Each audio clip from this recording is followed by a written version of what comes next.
Hello and welcome to Bloodsport MMA. Salam alaikum to everyone. UFC 288 Sterling versus Triple C is coming up, and I'm going to give you my official prediction for this fight and for the co-main event. So let's break it down. I hope it's not too loud out here. I hope you can hear me. So in the main event, Sterling versus Cejudo. Cejudo coming back after a 3-year layoff. I just have my problems with that because I'm a big Cejudo supporter. I like both of them, but my heart will be rooting for Cejudo. But the problem with Cejudo is, I know people say, yeah, John Jones also came back after a 3-year layoff. But what you have to see is a heavyweight and a bantamweight are two completely different weight classes and scenarios. Because as a heavyweight, speed is not as important. Most important as a heavyweight is your power and your skill set, let's say, especially as good as a wrestler as John Jones is. As a bantamweight, speed is necessary. Speed is one of the main factors. And no matter what you try to tell me, no matter how much you improved your training camp, you will not get faster at 36 after a 3-year layoff. And you have to see, in this 3-year layoff, while Cejudo has not been really training, just coaching and stuff, Aljamain has fought the best of the best in the world in these 3 years. And that's a huge factor in my opinion, even though I have to say Cejudo might have the best fight IQ in the whole sport. Cejudo is one of the best when it comes to game planning, finding holes in the enemy's game, in the enemy's MMA game, and exposing them, and finding ways to exposing them by, of course, winning. You know what I mean? Cejudo is really a genius when it comes to that, and I would not be surprised if Cejudo found something that Aljamain always does, especially in the unorthodox striking of Sterling. I could really see Cejudo having some phenomenal counters in this game plan, especially the front kicks of Aljamain. Aljamain throws a lot of front kicks, but not like beautiful Thai front kicks, more like wild front kicks, no defense whatsoever. And I could really see Cejudo using his footwork and stuff and game planning a finish like that. But the problem also is Cejudo, yes, he has some finishes on his record, but he's not a notorious finisher. He's not the one with the biggest punching power, and Aljamain has a chin. Aljamain can get hit. Yes, he's been knocked out by Marlon Moraes, who Cejudo finished, of course.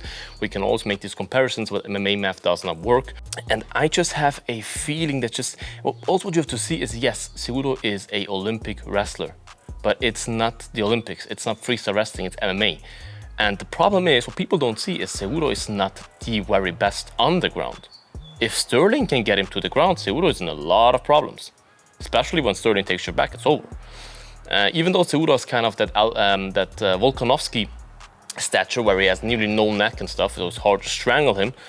But still, I believe if the fight goes to the ground, Cejudo is in for a long night. And I could see Sterling getting into the ground somehow. Maybe not from a normal double leg or something, but from a, I don't know, scramble where they clinch and somehow gets into the ground. I could really see that. And if the fight goes to the ground, in my opinion, yeah, it is a clear game. And I just have a feeling, I would hope that Cejudo wins, but I just have a feeling that Aljamain will get the dub. I have a feeling that Aljamain will get into the ground in one way or another and finish him on the ground. Even though Cejudo is very good at not getting finished. I think he's just been finished by DJ. Demetrius Johnson, Mighty Mouse. But I go with the risky pick as always. I say Aljamain Sterling by 4th round TKO or submission. I go for TKO, I think. Ground and pound until the referee stops it. So 4th round TKO, Aljamain Sterling. Then in the co-main event, we have Gilbert versus Belal Muhammad. And I have to say, guys, this is the biggest lock for me on the card next to Movsar Evloev. I mean, yes, Belal has showed against Brady that he can take a punch, he has a great chin, and that he improves his striking. First of all, he will not have Khabib in his corner, which was kind of a cheat code. And I just don't see Belal winning that fight. Of course, it's MMA, everything is possible, but on the ground, I think Belal has the better wrestling than Burns, even though it's not dominantly better, but a little bit better, slightly better wrestling. So I think Burns would have problems to get him to the ground. But on the ground, if it's on the ground, I mean, Burns is a different level. Burns' jiu-jitsu is a different level. He cannot just lay on Burns like he did against Wonderboy for 5 rounds. That will not be possible. It's a 5-round fight, by the way, for those of you who did not know, even though it's a co-main event. He will not be able to lay on Burns. Burns will tap him from the ground. Burns will reverse him, sweep him. You know what I mean? Burns is one of the best, if not the best, jiu-jitsu artists in the UFC. So in the stand-up, what should I say? Belal improved, yes, but Belal is not on the level of Gilbert Burns in stand-up. He just isn't. I really, really believe that this will be a not 50-43 or something, but I believe this will be a 49-46 for Belal. I believe, Burns. He could knock him out. He could knock Belal out. But Belal showed to really have a great chin. I think only Luka finished him.